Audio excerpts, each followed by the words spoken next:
આ છે અમારા કુળદેવી ખેતરપાલ દાદા। દેખો મિત્રો, ધુવા નીચે બેઠેલા છે મારા વાળા।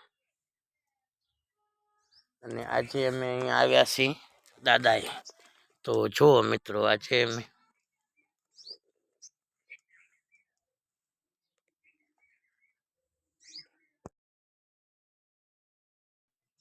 આજે અમે બેલા દર્શન કરવા માટે આવ્યા છીએ। જો આજે અમે ભરતભાઈને જોખવાના છીએ।